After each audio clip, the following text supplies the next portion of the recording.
वैष्णवा संगते सुख वाटे जीवा, आणि कमी देवा काही नेने. गायनाचे उडे आपुलिया छंदे, मनाच्या आनंदे आवडीने. लाज भय शंका दुराविला मान, नकळे साधन या परते. गाये नाचे उडे आपुलिया छंदे, मनाच्या आनंदे आवडीने. तुका म्हणे आता आपुल्या सायासे, आम्हा जगदेसे सांभाळावे.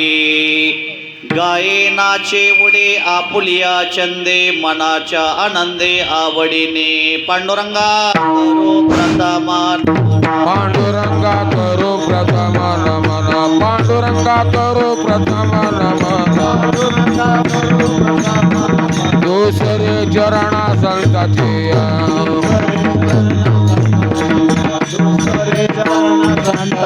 पांडुरंगा करो प्रथम नमन.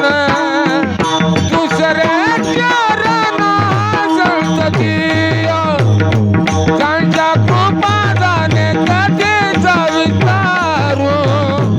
बाबाजी सद्गुरु दास तुकार, पांडुरंगा करून प्रथम नमन. दुसरे चरण संताची, त्यांच्या कृपादाने कथेचा विस्तारू. बाबाजी सद्गुरु दास तुकार.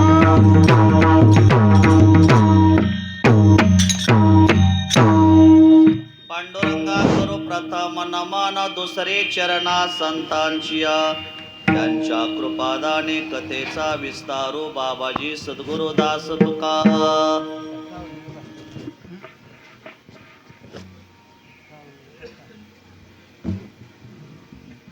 वैष्णवा संगती सुख वाटे जीवा, अनेक मे देवा काही नेने. गाये नाचे उडे आपुलिया छंदे, मनाच्या आनंदे आवडीने. प्रस्तुत प्रसंगी प्राप्तस्थळी प्राप्त प्रसंगी कीर्तनरूपी सेवेकरता निवडलेला अभंग. सकल गुण गंभीर संसार रणवीर, हाती हरिनाम तीर निकृत कलिकाल शीर. चंद्रभागा मातेप्रमाणे इंद्रायणी मातेप्रमाणे पावन करणाऱ्या अभंग संहितेतील अभंग सेवेकरता निवडलेला आहे. या अभंगामध्ये श्री जगद्गुरु तुकोबराय आपल्याला संगती सांगतात. प्रत्येक मनुष्य म्हणून या मृत्यूलोकामध्ये जन्माला आल्यानंतर त्या जीवाला संगती घडली पाहिजे. जीवन सुधरतं, जीवन चांगलं होतं हे संगतीनंच होतं, आणि जीवन बिघडतं, वाईट मार्गाला जातं हे संगतीमुळंच घडतं. आपलं चांगलं व्हावं, आपलं गोमटं व्हावं असं वाटत असेल तर आपण संगती चांगल्याची करावी. आयुष्यामध्ये वाईटाची कधीही संगती करू नये. मग तुकोबराय सांगतात, संगती कोणाची करावी? वैष्णवाची संगती करावी. वैष्णव कुणाला म्हटलं जातं? ज्यांच्या गळ्यामध्ये तुळशीची माळ आहे, ज्यांच्या कपाळाला गोपीचंदन टिळा आहे, ज्यांच्या मुखामध्ये सदैव भगवंताचं चिंतन आहे, जे निर्लोभी आहेत, खऱ्या अर्थाने ते संत, आणि त्याच संतांना वैष्णव म्हटलं जातं. आणि याच वैष्णवाची आपण संगती करावी. अभंगावर बोलण्यापूर्वी अल्पसा परिहार. कार्यक्रम कशा निमित्तानं, त्याचं आयोजन काय आहे, प्रयोजन काय आहे, माहीत आहे तरी सांगणं हे वक्त्याचं कर्तव्य आहे. आज आपण सर्वजण मिळून पुण्यस्मरणाच्या निमित्तातून, पुण्यतिथीच्या निमित्तातून आज आपण सर्वजण पाहुणे, नातेवाईक मंडळी या ठिकाणी एकत्रित आलेलो आहोत. आज ज्यांचं पुण्यस्मरण आहे, पुण्यतिथी आहे, वैकुंठवासी, कैलासवासी, स्वर्गवासी आदरणीय हरिभक्त परायण मारुती जयवंत काळे. बरोबर आहे ना? पाठीमागा बघा बरं. त्यांचं आज या ठिकाणी प्रथम पुण्यस्मरण, प्रथम वर्ष श्राद्ध आपण या काळे परिवारामध्ये या ठिकाणी संपन्न करतोय. घरामध्ये त्यांना मुलं आहेत, कैलासवासी आदरणीय दादासो, आप्पासो आणि नितीन. एक कैलासवासी आहेत, दादासो कैलासवासी आहेत आणि तीन मुलांचा परिवार, पण एक वैकुंठवासी आहे. त्याच्यामध्ये भाऊ आदरणीय पोपटजी, अनंतजी, हनुमंतजी, सुनीलजी, हनुमंतजी असे 3 भाव आहेत घरामध्ये. आणि बहिणी सुशीला, छाबाताई, मंगल, बाळूताई आणि कैलासवासी केशरताई. बरोबर आहे ना? काय चुकलं तर सॉरी, माफी असावी. असा हा सर्व परिवार आहे. आणि या परिवाराच्या माध्यमातून आज आपण सर्वजण मिळून मारुती मामांना या ठिकाणी भावपूर्ण श्रद्धांजली समर्पित करणार आहे. खऱ्या अर्थाने मारुती मामांची सेवा करण्याचा मला या ठिकाणी योग, आमचे पाहुणे आदरणीय राजारामजी सुळ पाहुण्यांच्या माध्यमातून सेवा करण्याचा योगाला त्यांनाही कोटी कोटी धन्यवाद देतो. छोटासा एक मुलगा आहे ज्यांनी पंचपदी केली, विणा घेऊन कीर्तन सुरू केलं, त्या बाळासाठी टाळ्या वाजवावर. छान. सुशिक्षित मुलगा घरामध्ये जन्माला घालण्यापेक्षा सुसंस्कृत मुलगा घरामध्ये जन्माला घालणं वारकरी संप्रदायाची परंपरा आहे. गावातला एक जरी शिकला ना तर गाव सुधारायला वेळ लागणार नाही. गाव सुधारलं की तालुका सुधारायला वेळ लागणार नाही. तालुका सुधारला की जिल्हा सुधारायला वेळ लागणार नाही. आणि जिल्हा सुधारला की महाराष्ट्र सुधारेल. महाराष्ट्र सुधारला की देश सुधारेल. आणि एक दिवशी देश सुधारल्यानंतर भारतामध्ये, देशामध्ये राम राज्य आल्याशिवाय राहणार नाही. लयची गरज नाही आपल्याला, एकच शिकू दे, एकच, तर गावाचा करता कारभारी होत असतो. म्हणून विद्यार्थ्यालाही धन्यवाद, सुळपावण्यांना धन्यवाद. गोड गायनाचार्य माझे परममित्र आदरणीय संतोषजी महाराज माने कोरेगावहून या ठिकाणी आलेले आहेत बरं का. त्यांना धन्यवाद. थंडीचे दिवस आहेत तरी पण आलेत कार्यक्रमाला.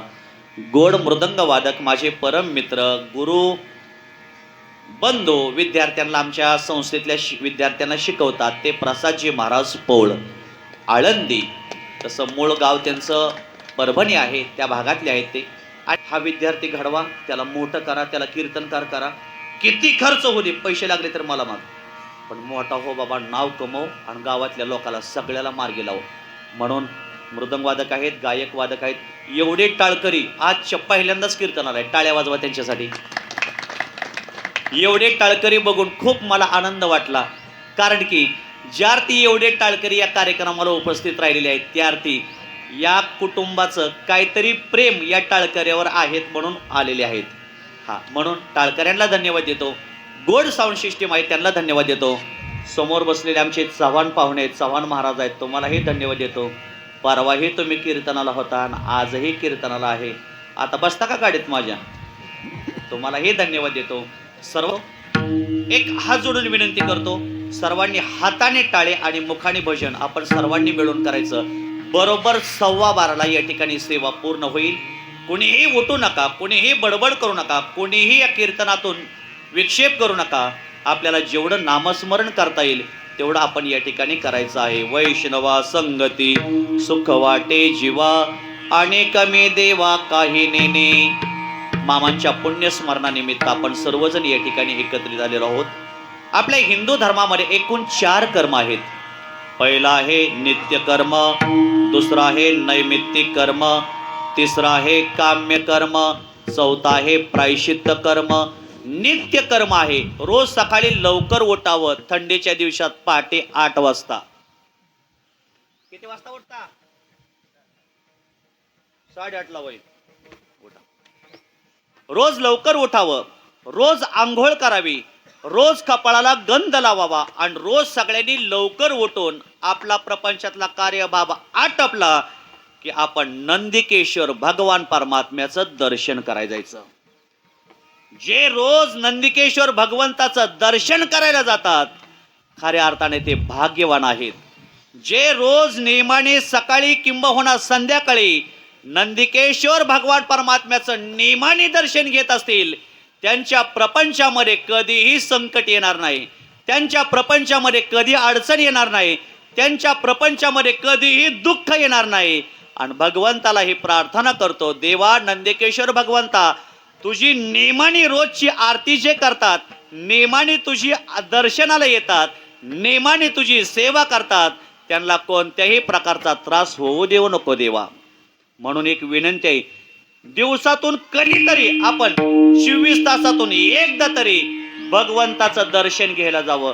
तुम्हाला किती बी अडचण असू द्या, किती बी त्रास असू द्या, जर नंदिकेश्वर भगवंताचं दर्शन घेतलं तर तुमच्या सगळ्या अडचणी संकट मिटल्याशिवाय राहणार नाहीत.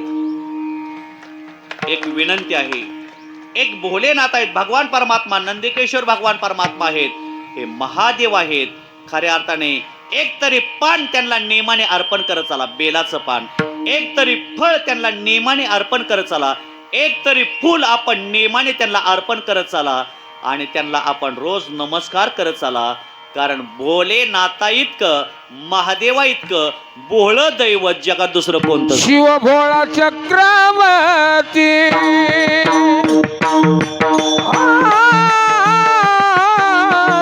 शिव भोळा चक्रवर्ती, शिव भोळा चक्रवर्ती, शिव भोळा चक्रवर्ती. ज्याचे पाय माझे चित्ते, ज्याचे पाय माझे चित्ते, ज्याचे पाय माझे चित्ते, ज्याचे पाय माझे चित्ते, वाचे वदता शिवनाम, वाचे वदता शिवनाम,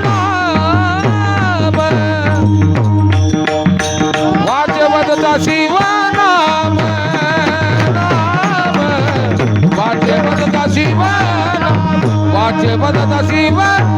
शिव भोळा चक्रवर्ती, ज्याचे पाय माझे चित्ते, वाचे वदता शिवनाम, दयान वाजे पुरकाम.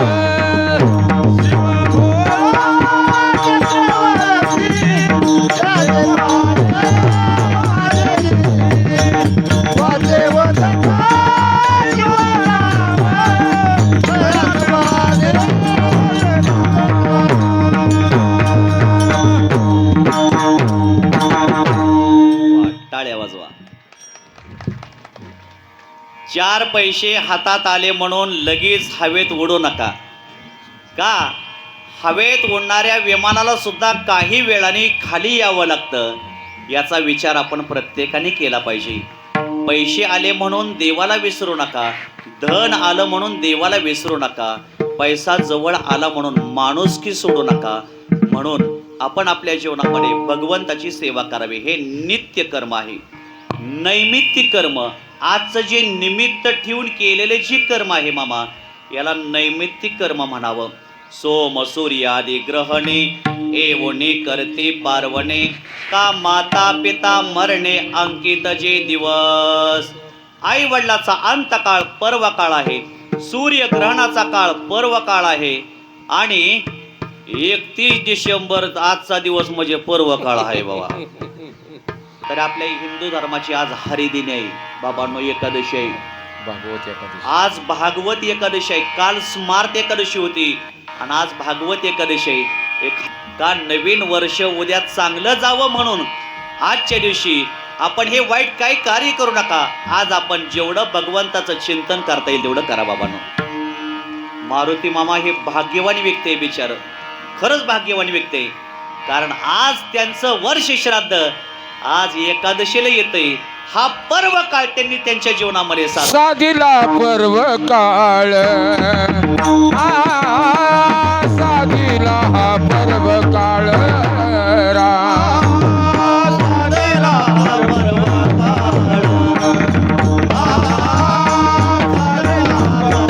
साधिला हा पर्व काळ, साधिला हा पर्व, साधिला हा पर्व काळ.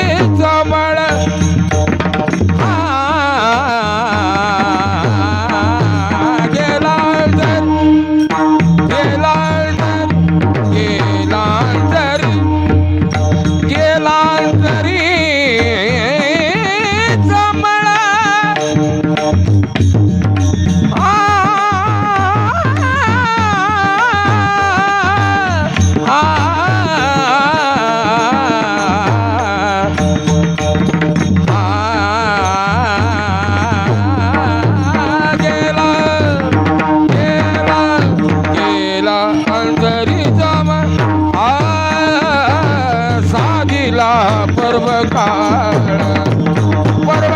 साधिला हा पर्व काळ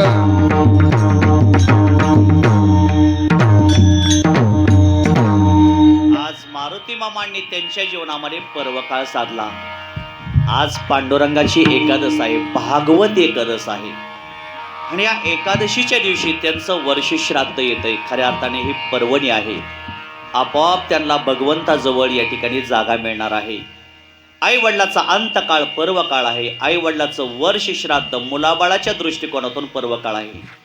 ज्या घरामध्ये आई वडिलाची सेवा घडते, ज्या घरामध्ये आजी आजोबांची सेवा घडते आणि ज्या घरामध्ये आई वडिलाचं पिंडदान घडतंय, वर्ष श्राद्ध होतंय, त्यांच्या पिढीमध्ये कोणत्याही प्रकारचा दोष राहत नाही. ज्या घरामध्ये आई वडिलांचं पिंडदान केलं जातं त्या घरामध्ये दोष राहत नाही. नाही बघा ना, काही ठिकाणी कितीतरी दोष आहे. मुलांची लग्नच होत नाहीत, झाली तर त्यांना मुलंच होत नाहीत, मुलं झाली तर त्यांचं चांगलं होत नाही, काही अपघात घरामध्ये होतात, काही अडचणी येतात. आपण ब्राह्मण काकाकडे गेलो तर काका सांगतात काहीतरी तुमचं पितृकार्य राहिलेलं आहे. म्हणून ज्या घरामध्ये संकट अडचणी दोष राहू नये याच्यासाठी आपण आपल्या घरामध्ये पितृकार्य करणं गरजेचं आहे. मुलाबाळाची लग्न होत नाहीत, पैशाला पैसा लागत नाही, सतत घरामध्ये कटकटी होतात, सतत घरामध्ये भांडणं होतात. एखादी गाय नवीन 80-90 हजाराची आणली, आजारी पडते, दूध देत नाहीत, दिलं तर मस्टडी होते, त्रास होतोय. ह्या गोष्टी बारीक बारीक गोष्टी आहेत. ह्या आपल्याला त्रास होतोय पण आपल्याला जाणवत नाही. मग काका म्हणतात तुम्हाला जागेचा दोष काढावा लागेल, पितृदोष काढावा लागेल. म्हणून ज्या घरामध्ये आजी आजोबांची सेवा होते, बरं ठीक आहे, ह्याच्या अगोदर काय झालंच तर झालं, होऊ द्या, परंतु तिथून पुढे तर त्यांचं पिंडदान आपण व्यवस्थित करणं गरजेचं आहे. आमचे संजयजी केसकर काका 1 नंबर पिंडदान करतात. काकांसाठी टाळ्या वाजवा एकदा. माझे बी अगोदर कार्यक्रमाला आलेत, नाहीतर काही काही काका उशिरा येतात. ते सगळं विधी व्यवस्थित करतात, पिंडदान करतात. म्हणून त्यांचं पितृकार्य आपल्याकडून घडलं पाहिजे. आणखी आपण त्यांच्या निमित्तातून पिंडदान केलं पाहिजे. आणखी त्यांच्या निमित्तातून आपल्याला काय काय करायचंय, त्यांच्या निमित्तातून आपल्याला जेवढं धर्म कार्य करता येईल तेवढं कार्य करावं असो. म्हणून अन्नदान आपण वर्ष श्राद्धाला जरूर केलं पाहिजे. आणखी काय करावं, वस्त्रदान आपण वर्ष श्राद्धाला केलं पाहिजे. पाहुण्यांना कपडे घेतले पाहिजेत, पाहुण्यांनी आणले पाहिजेत, आजच्या दिवशी दुखवटा काढला पाहिजे. वर्षभर आपल्या घरामध्ये काय करता येत नाही, मग वर्ष पूर्ण झालं की आजच्या दिवशी सगळं कार्य इथून पुढे ताट उजळून आणायला, तुळजापूरला जायला, औंधला जायला, भिवायला जायला इथून पुढे परवानगी असते. सुतकामध्ये काहीही करता येत नाही. विठ्ठल विठ्ठल विठ्ठल विठ्ठल विठ्ठल विठ्ठल. म्हणून आजच्या दिवशी वर्ष श्राद्ध झालं की आजचा दुखवटा निघून जातो. नवीन कपडे आणायचे, तिथून पुढे आपल्याला कार्य करायला सुरुवात. म्हणून वस्त्रदान घरामध्ये करावं. द्रव्यदान म्हणजे पैसे दान आपण घरामध्ये केले पाहिजे. लक्ष्मी ही दानानं शुद्ध होत असते. आपल्या घरातली थोडी का होईना लक्ष्मी आज आपण दान द्यायची. मग वर्ष श्राद्धाला किती खर्च करायचा, मुलीच्या लग्नाला जेवढा खर्च येतो एवढा खर्च वर्ष श्राद्धाला करायचा. लय बी करायचा नाही आणि कमी बी करायचा नाही. हे शास्त्रात गरुड पुराणात वर्णन आलेलं आहे. मग आज आपण द्रव्यदान पैसे दान जरूर करावेत. आणखी काय करावं, कीर्तन दारामध्ये जरूर घ्यावं. 100% घेतलं पाहिजे. आपल्या दारामध्ये टाळ वाजलेच पाहिजेत. ज्यांच्या घरी वाजतात टाळ त्यांच्या घरी कधीही स्पर्श करत नाही काळ. घराला काळ कधीही स्पर्श करत नाही. मग माणसं निघून जातात. जरी गेली तर त्यांना यम न्यायला येत नाही, त्यांना देव न्यायला येत असतो. म्हणून आपल्या घरामध्ये वर्षाला टाळ वाजले पाहिजेत. तुम्ही म्हणसाल महाराज वर्ष श्राद्धालाच वाजवायचे असतात, असं नाही. संतांची पुण्यतिथी करा, देवाचा एखादा कार्यक्रम घ्या, महिन्यातून 15 दिवसातून आठवड्यातून भजन दारात घ्या, वारकरी 4 बोलवा, त्यांना खायला घाला. त्या माध्यमातून खरकट आपल्या दारामध्ये पडू द्या. पडलं पाहिजे. एखादा ग्रंथ घरामध्ये लावा, हरिविजय लावा, नवनाथ ग्रंथ लावा, गुरुचरित्र लावा, सत्यनारायण पूजा घ्या. त्या निमित्तातून घरामध्ये भजन घ्या, घेतलं पाहिजे. मार्गशीर्ष महिना होता, वास्तुशांती आहे, या वास्तुशांतीच्या निमित्तातून कीर्तन घ्या, भजन घ्या. मृदंग दारामध्ये वाजला पाहिजे, विणा दारामध्ये वाजला पाहिजे आणि टाळ दारामध्ये वाजले पाहिजेत. खऱ्या अर्थाने सगळे दोष घरातले निघून जातात. लावणी मृदंग श्रोते टाळ घोष लावणी मृदंग श्रुती टाळ घोष सेव ब्रह्मरस आवडिले राम सेव ब्रह्मरस आवडिले मोडनिया वाटा सूक्ष्म दुस्तर मोडनिया वाटा सूक्ष्म दुस्तर ब्रह्मरस आवडी राम ब्रह्मरस मोडनिया वाटा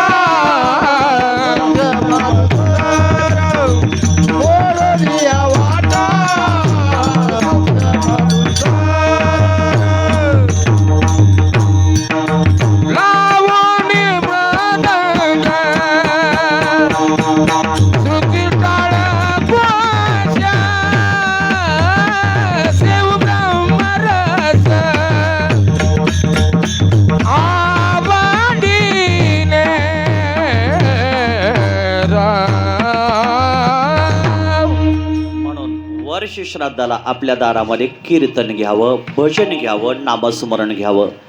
म्हणून आज मारुती मामांच्या निमित्तातून आज कीर्तन आहे. त्या निमित्तातून अभंग निवडलेला आहे श्री जगद्गुरु तुकोबऱ्यांचा.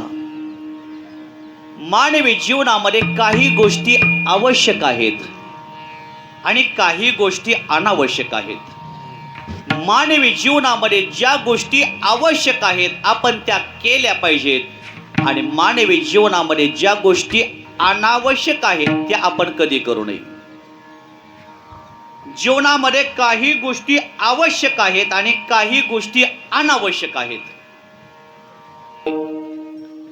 पण नामस्मरण करणं, देवाचं भजन करणं, गळ्यामध्ये पवित्र तुळशीची माळ घालणं, भगवंताची सेवा करणं ही जगामध्ये आवश्यक गोष्ट आहे.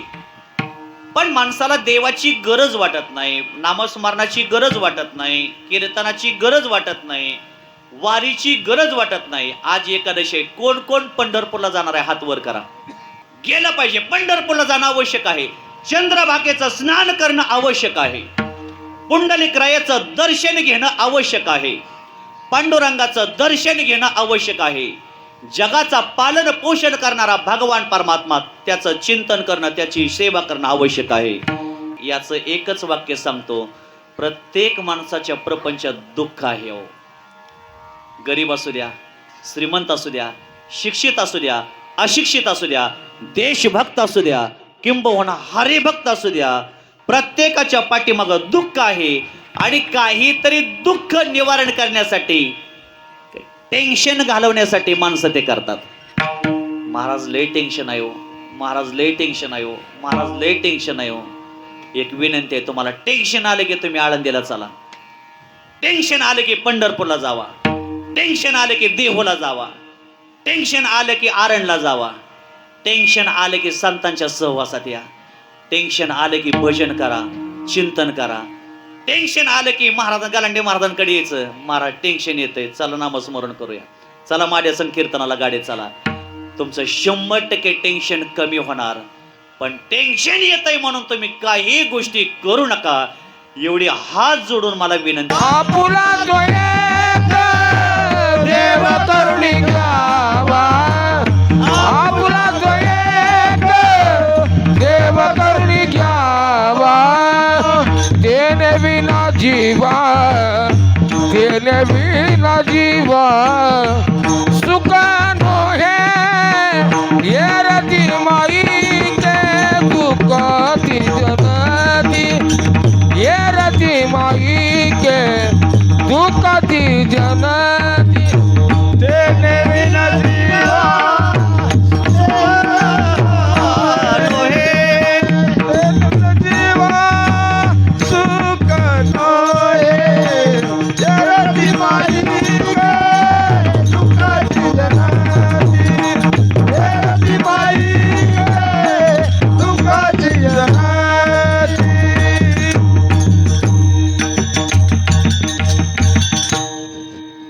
तणाव टेन्शन कमी होणार नाही, उलट टेन्शन वाढणार आहे. काय आहे? संत संग करणं आवश्यक आहे. संगती करावी संत सजनाची, संगती करावी संत सजनाची, संगती करावी संत सजनाची, संगती करावी संत सजनाची.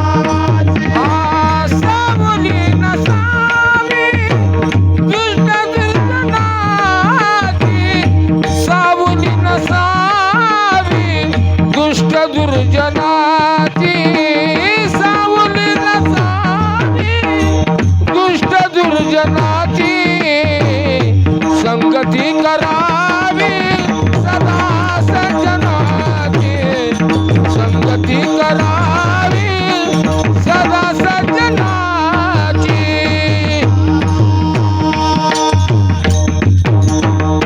संगती करावी, संत सज्जनाची संगती करावी. म्हणून जगामध्ये आपण सज्जन कोणाला म्हणावं, संत कोणाला मध्ये वैष्णव कोणाला म्हणावं हेच आम्हाला कळत नाही. शाळा ज्या सुरू झाल्या, नोकरी मागणारे गुलाम त्या शाळेमध्ये तयार करू लागले. आज प्रत्येक आई वडील फक्त मुलांना नोटा छापण्याचीच मशीन तयार करतात. आहो, प्रत्येक आई वडिलांना वाटतं आम्ही पैसा कमवला पाहिजे, धन कमवलं पाहिजे. मान नाही बाबा, कमवा, पण मुलगा जर गुणवान असेल ना, तर तुमच्याकडे काही नसू द्या, शून्यातून विश्व निर्माण करेल. आणि मुलगा जर वाईट मार्गाला गेला ना, तुम्ही किती फ्लॅट घ्या, किती एफड्या करा, किती धन कमवा, किती तोळ सोनं घ्या, सगळं शून्य आहे.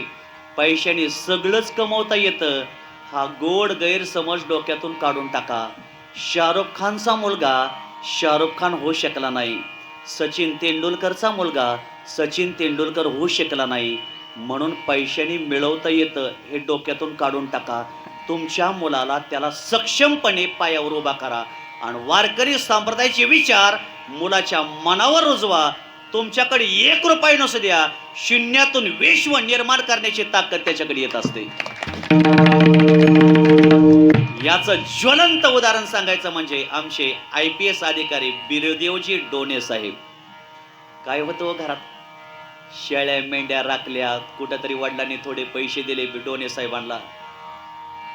जी आमच्या वडिलांवरती वेळ आली, ही माझ्यावर कधी येऊ नये यांनी, याच्यासाठी दिल्लीला राहिले, अभ्यास केला. एका धनगराचा मुलगा साधा जर समोर इंटरव्ह्यू घेणाऱ्यांच्या समोर इंग्रजीमध्ये बोलतो, हे सगळ्यात मोठी क्रांती समाजाने केली. काय ताकद आहे बघा ना. एक करून दाखवलं बिचाऱ्याने लेकरांनी. म्हणून बाळा, करून दाखव. बाळू, तू तुझ्या पायावर उभा राहा. संकट आपल्याला अडवा येत नाहीत, संकट आपली उंची वाढवायला येतात.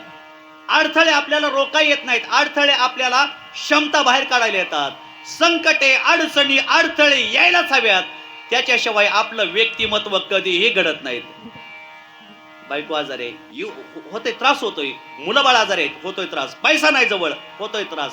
पण बाबांनो, एक विनंती आहे, पैसा जवळ नाही म्हणून वाईट मार्गाला जायचं नाही, धन जवळ नाही म्हणून वाईट मार्गाला जायचं नाही.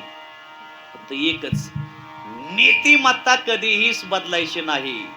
सगळ्यात महत्वाची गोष्ट आहे, आपली नीतिमत्ता जर चांगली असेल, आपल्या जवळ काही नसू द्या, एक दिवस देव आपल्या पदरामध्ये सोन्याचं नाणं टाकल्याशिवाय राहणार नाही. 100% टाकतो. मग याच्यासाठी काय करावं? आपण वैष्णवाच्या संगतीमध्ये यावं. मग आज वैष्णव कोणाला म्हटलं जातं? मी फक्त 4 लक्षणं 6 लक्षणं सांगतो आणि अभंगात प्रवेश करून कार्यक्रम पूर्ण करतो. ज्ञान आणि नम्रता ज्यांच्याकडे आहे त्यांना वैष्णव म्हणावं. बल आणि बुद्धी ज्यांच्याकडे आहे त्यांना वैष्णव म्हणावं. आणि वैभव आणि त्याग ज्यांच्याकडे आहे त्यांना वैष्णव म्हणावं. याच वैष्णवाची आपण संगती करावी. पहिलं चरण, वैष्णवा संगती सुख वाटे जीवा. वैष्णवा संगती सुख वाटे जीवा. वैष्णवा संगती सुख वाटे जीवा. संगती सुख वाटे जीवा.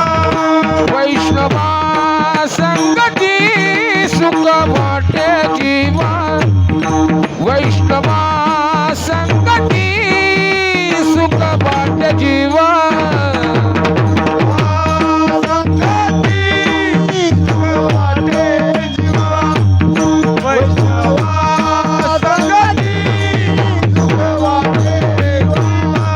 आणि कमी जीवा काही नेणे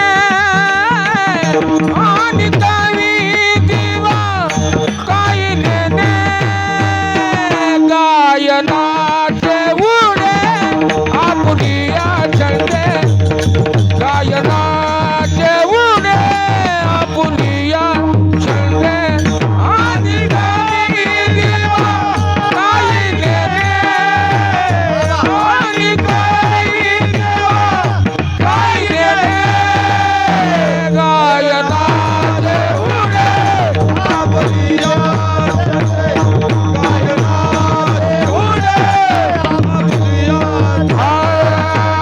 वैष्णव संगाती सुख वाटे जीवा आणि कमी जीवा काही नेणे वैष्णव संगाती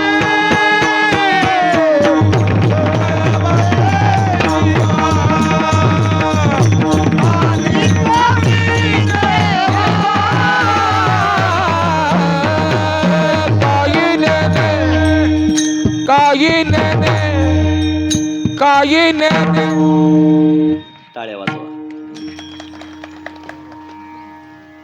भलेही स्वतःची प्रगती कमी झाली तरी चालेल, पण माझ्यामुळं कोणाचं नुकसान होईल असं आयुष्यात कधीही वागू नका. तरच मनुष्य आयुष्यामध्ये यशस्वी होईल, अन्यथा होणार नाही. संगती कोणाची करावी? वैष्णवाची करावी. ज्यांच्याकडे ज्ञान आणि नम्रता आहे त्यांना वैष्णव म्हणावं. ज्ञान कोणाकडे आहे? सगळ्यात मोठे वैष्णव ज्ञानोबराय आहेत. त्यांच्याकडे ज्ञान आहे. 3500 दृष्टांत ज्ञानेश्वरीमध्ये दिले आणि ज्ञानोबरायांनी पवित्र ग्रंथ ज्ञानेश्वरी दिला. ज्ञानदेव वैष्णव मोठा बोला हा विठ्ठल नामे मोक्ष पेटा हा ज्ञानदान घडे श्रेष्ठा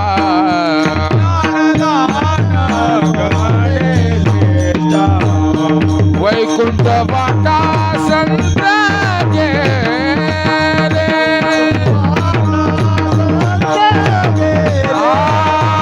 ज्ञानदेव वैष्णव मोठा ज्ञानदेव वैष्णव मोठा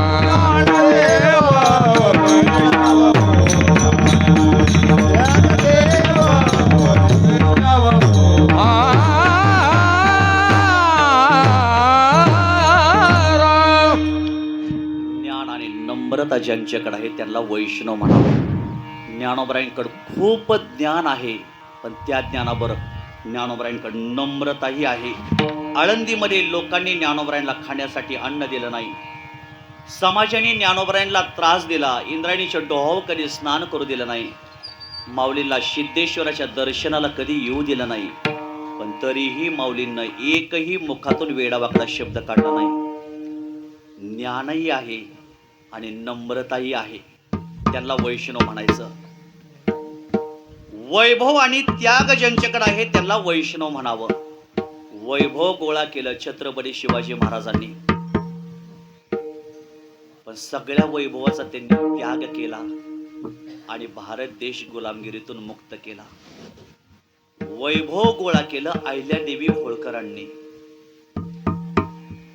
घरातील 26 माणसं मरण पावली. सासरा मेला मल्हारराव होळकर. होळचे होते फलटण तालुक्यातले. कर्तबगार होते मल्हारराव होळकर. त्यांची पत्नी गौतमाबाई. दोघांचा विवाह साक्रीला राहिले. मल्हारराव होळकरांना एक मुलगा, त्याचं नाव आहे खंडेराव. पण कर्म धर्म सोयगणे लढाईमध्ये मरण पावले. त्यांचा विवाह अहिल्यादेवींचा आणि खंडेरावांचा विवाह झाला.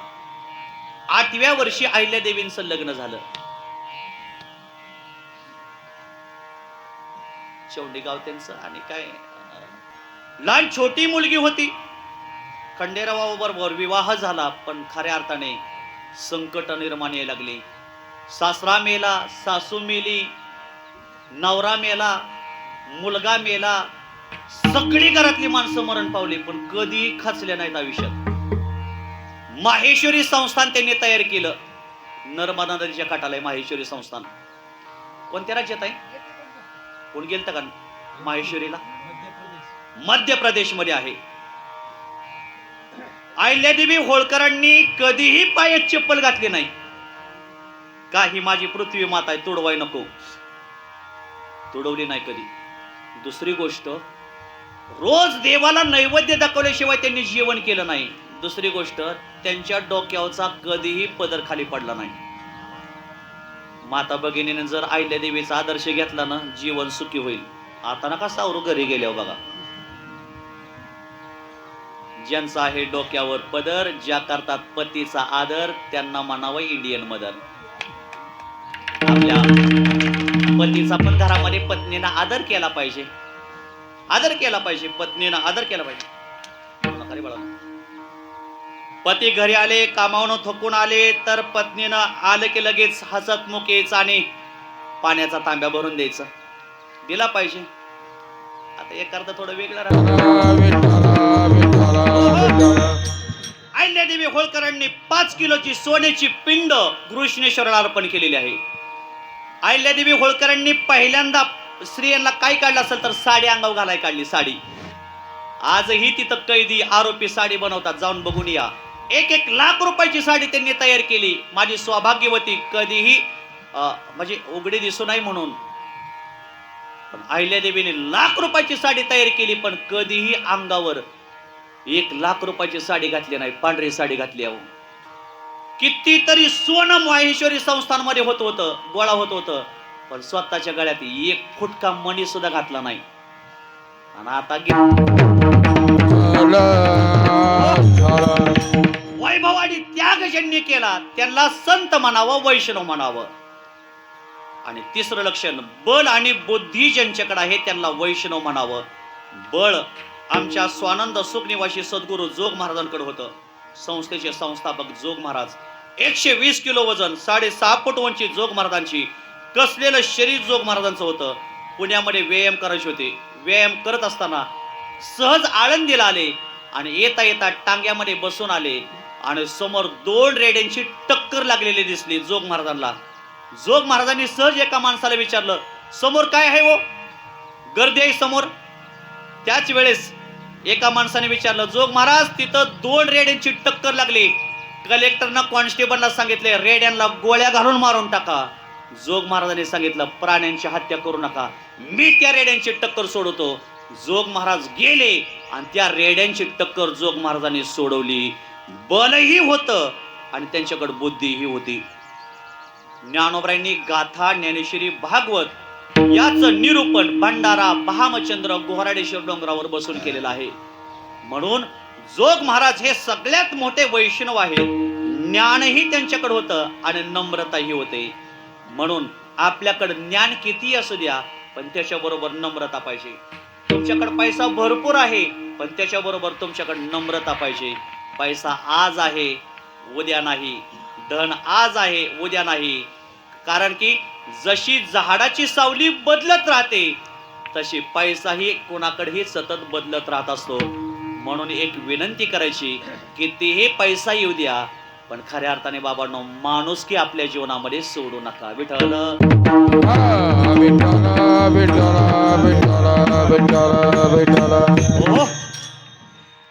आज बरीचशी लोक मी पाहिले ते सांगतोय, शहरामध्ये असे गोपासारखे गळ्यामध्ये हे घालतात, चेनी घालतात. काय चेनीच म्हणायचे त्याला?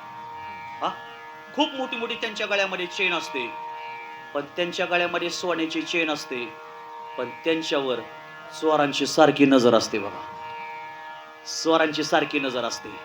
पण एक विनंती करायची, एक वाक्य ध्यानात ठेवा, तुमच्या गळ्यामध्ये जर सोन्याचं लॉकेट असेल, चेन असेल, गोप असेल तर तुमच्यावर सारखी चोरांची नजर आहे.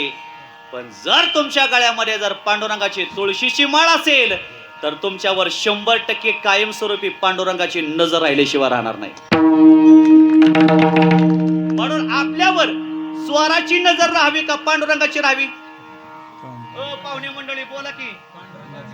मग पांडुरंगाची नजर आपल्यावर राहावं असं वाटत असल्यासाठी याच्यासाठी मग आपल्या गळ्यामध्ये सोन्याचं गोप घालावा का मग तुळशीची माळ घालावी? सुलताना बोला की छोटे महाराज. हा, गळ्यामध्ये तुळशीची माळ घालावी. आपण भगवंताचं नामस्मरण करा, गळ्यामध्ये तुळशीची माळ घाला, आळंदी पंढरपूरची वारी करा आणि वैष्णवाची संगती करा. मग वैष्णवाची संगती करायची मान्य आहे महाराज. मग या संगतीमध्ये काय मिळतं तर सुख मिळतं, सुख मिळतं, समाधान मिळतं. वैष्णवा संगती सुख वाटे जीवा, अनेका मी देवा काही नेने. देवा मला बाकी कुणाचीही संगती नको. वाईटाच्या संगतीत गेलं की तुमचं वाईटच होणार आणि चांगल्याच्या संगतीत गेलं की तुमचं चांगलं होणार. एक हिरा, हिरा, हिऱ्याचं महत्व काय? हिरा ठेविता ऐरणी, वाचे मारिता जोगणी, तोची मोल पावे खरा, करणीचा होई चोरा. हिरा, हिरा किती घाणाचे घाव त्याच्यावर घाला, हिरा फुटत नाही बर का. पण त्या हिऱ्याला नुसता स्पर्श झाला की हिरा दुबगला जातो, पाणी होतं. कशाचं? देखनाचं. तशी समाजामध्ये बरेचसे डेक नाहीत, त्यांनी चांगले चांगले हिरे संपवलेले आहेत. देखनाच्या संगे हिरा जो भंगला, कुसंगे नाडाला साधू जायचा. एक पाण्याचा थेंब आहे, त्यांनी तापलेल्या लोखंडाची संगती केली, त्याचं नाव सुद्धा शिल्लक राहिलं नाही. तोच पाण्याचा थेंब एका कमळाच्या पानावर पडला, मोत्यासारखा चमकू लागला. तोच पाण्याचा थेंब स्वाती नक्षत्रामध्ये शिंपल्यामध्ये पडला, त्याचं काय झालं? मग आपलं जीवन मोती करायचंय का? किंबहुना तोच पाण्याचा थेंब स्वाती नक्षत्रामध्ये सापाच्या मुखात पडला तर काय होते हो? विष होतंय. मग मानवी जीवन हे विष करायचंय का मोती करायचंय? आपल्या हातात ठरवायचंय. या देहाने राम व्हायचंय का रावण व्हायचंय? आपण ठरवायचंय. या देहाने दानव व्हायचंय का देव व्हायचंय? या देहाने ठरवायचंय. या देहाने राक्षस व्हायचंय का माणूस व्हायचंय? आपणच ठरवायचंय. म्हणून संगती वैष्णवाची करा आणि या संगतीमध्ये काय करा? गायन करा, नाचा, आनंदाने उड्या मारा. गायनाचे उड्या पुलिया चलगे, गायनाचे उड्या पुलिया चलगे, गायनाचे उड्या पुलिया चलगे, गायनाचे उड्या पुलिया चलगे, पुलिया चलगे, गायनाचे उड्या पुलिया चलगे, गायनाचे उड्या पुलिया चलगे, गायनाचे उड्या पुलिया चलगे, मनाचे आनंदे आवडीने, मनाचे आनंदे आवडीले, गायनाचे उड्या पुलिया चलगे, गायनाचे उड्या पुलिया चलगे, गायनाचे उड्या पुलिया चलगे, गायनाचे उड्या पुलिया चलगे, उड्या पुलिया चलगे, गायनाचे उड्या पुलिया चलगे, गायनाचे उड्या पुलिया चलगे, गायनाचे उड्या पुलिया चलगे, गायनाचे उड्या पुलिया चलगे, मनाचे आनंदे, मनाचे आनंदे, मनाचे आनंदे आवडीने, गायनाचे उडे आपुलिया छंदे, मनाच्या आनंदे आवडीने.